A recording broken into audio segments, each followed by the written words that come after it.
Welcome back to the program, a special edition of Business Morning, Monday the 3rd of October. Nigeria is still in the mood of the October 1st, 1960 independence celebration.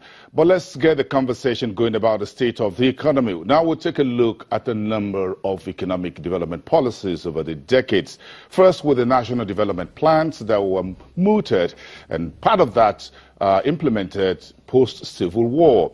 Down the years in between 1988 and 1986 and 1988, the then president and head of state, Ibrahim Babangida, was the one who rolled out the structural adjustment program. As a matter of fact, after General Gowon, who was the head of state post-Civil War or during the Civil War, it was President Ibrahim Babangida that faced the first major oil decline, and he rolled out the structural adjustment program with the currencies market at the heart of that, including some relaxation in import. That was then. Down the years in 2003, President Olusegun Obasanjo rolled out the NEEDS, what you call NEES, the National Economic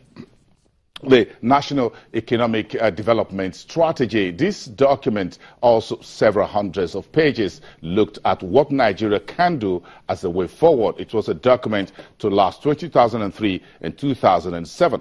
But in case you've forgotten, before then there was Vision 2010 under the late General Sani Abacha. And a few years down the line, we also came up with Vision 2020, later redefined as Vision 2020. So, is Nigeria's economy where it is today for lack of vision or lack of what? Dr. Adedekwe, we're back to you. Thank you for sticking around here with us. Let's start this round of very important conversation. We need to move ahead, but we need to look back for where we're going using the rear view mirror. So, talk to us about, do you think we should return to the national development plans that we had back then, as recently suggested by General Yakubu Gowon, retired? Now, thank you so very much for this issue, and this is very central to getting this economy back on track. I use that word deliberately, getting it back on track. Now, what has happened, we can put in three windows. Now, there's a window which we put between 1960 and 1975, and then take it on from 1975 through 80 to 85, and then we now start from 86. In fact, we take 86 to 93, but you can also compartmentalize that again. 86 to 88, they will now pick 89, where we had to also revisit the SAP, as we had it then. And of course, maybe I should also point out here that in 1982, we had what the Shagari government called the Economic Stabilization Act. Okay?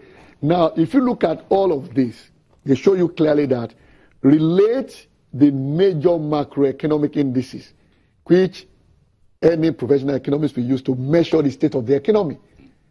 As at that time, in the window 1960 to 1975, then 75 to 85, they look at 86 to 93, they will now look at from 94 to 99, and then 99 also, we had this same challenge of dampened oil prices. Okay, which in fact, at that point in time, in 1999, it was below $10 per barrel. So this is not something that is new to us per se. But the issue is that the way we have gone through all of this, we abandoned what we call National Development Plan. At the time we had it, the first one we had was 1962 to 1968, that carried us to 1970 during the Civil War, because we couldn't renew that. But that period, we saw this economy also grow.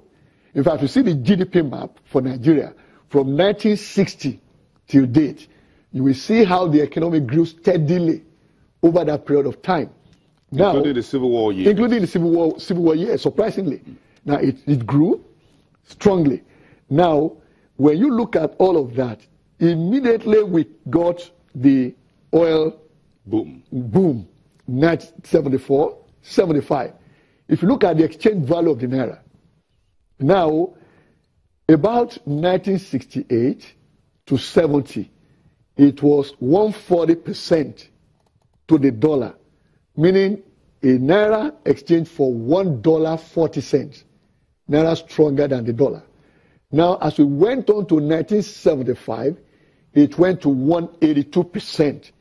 Meaning that a Naira exchanged for $1 82 cents. Okay, Naira was stronger. But from that very moment, I can relate it to the development plan I'm talking about. Now, the Naira began to lose value. And the first experience of a steep drop in the value of the Naira was in 1986, where we adopted SAP, and then we said, liberalize the foreign exchange market. Now, if you look at that, you then take it from 1970 till date. That was the period Nigeria abandoned national planning, and we began to take episodic planning in terms of, okay, this is the issue today. Let's develop a plan to solve this particular issue that we are looking at. And in doing that also, we then adopted what is called neoliberalism. And that is, let us adopt all these policies and components that indicate that we should let go of the the economy to the private sector. But we miss something out, and that is the fact that when you want to deal with policy and an environment, the starting point is the context. And when you look at the context where you are, Nigeria, and as Nigerians, okay, then we talk about bringing in the policy. Every policy has components, which means the components need to be properly sequenced. That's the third level. If you don't sequence them well, you also will not get the full value of the impact of that policy. Then finally, it's the execution. So oftentimes, there are two areas of weakness in our economic policies. Most of these times, we abandon national development planning. And that is context and also sequencing. So now, the way for us to go is to return to that.